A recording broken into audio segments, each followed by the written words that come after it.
7 dekada na naghahain ng mga premyadong pagkain na sadyang panlasang Pilipino ang kainan na ito at madalas matatagpuan sa tabi ng simbahan.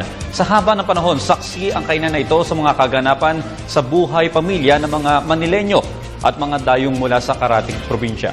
Para sa detalye, balita mo kami Julius Lisamburon. Likas sa ating mga Pilipino ang mahilig sa mga pagkain. Bawat isa sa atin hindi papatalo lalo't kung masarap ang nakahain.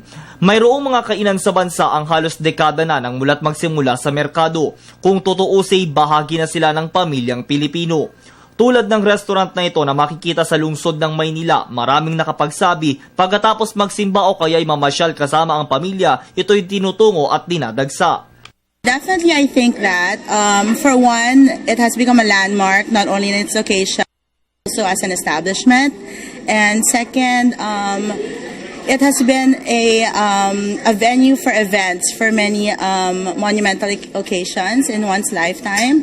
For example, I was baptized here. Now I would like to baptize my daughter here as well. Ang kagandahan dyan, 100% Filipino foods ang kanilang niluluto. Mula sa mga paborito nating kare-kare, pinakbet, adobo at binagoongan hanggang sa mga desserts gaya ng ice cream at cakes, Pinoy mano dayuhan, walang patid ang pagtangkilik at tsak pagkabusog naman ang kapalit.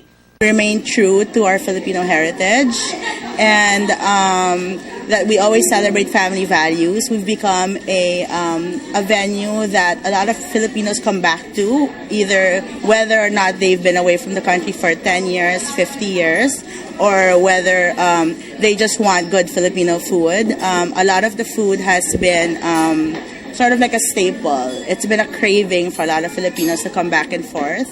Kung aanalisahin ang pangalan ng kanilang kainan, tunog pang mayaman, pang maharlika. Pero ang presyo ng pagkain, suwak naman. Ika nga ng mga ito, walang talo, sulit ang bayad mo. Decided to relaunch it because Filipinos have also been very trendy in terms of like food, their taste in food, and we wanted to show everybody that not only do we have the traditional food, but we can also twist things up. As you can see here in our dessert buffet, we have our classics, but we designed them so that it can accommodate different themes, different schemes, and different motifs. Para lalo pang ipakilala ang pagkain at tradisyong Pilipino, muli nilang inilunsad ang isang programang pakikiisa sa importanteng selebrasyon ng bawat individual, gaya ng binyag, kaarawan o kasal. Different children's party food, and you can see in terms of decor, we have a great catering team that can help decorate with a mother or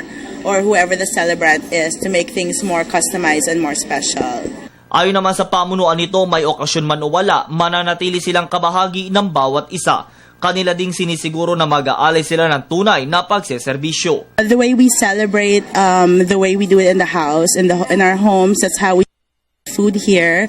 Everything is close to home. Familiar foods are like Filipino dishes. We'd like to invite you. Please feel free and welcome to host your future event with us, or just come in and dine anytime you want good Filipino food. Kasama si CEO Galvez para sa Telebisyon ng Bayan, ako si Julius D. Samburon.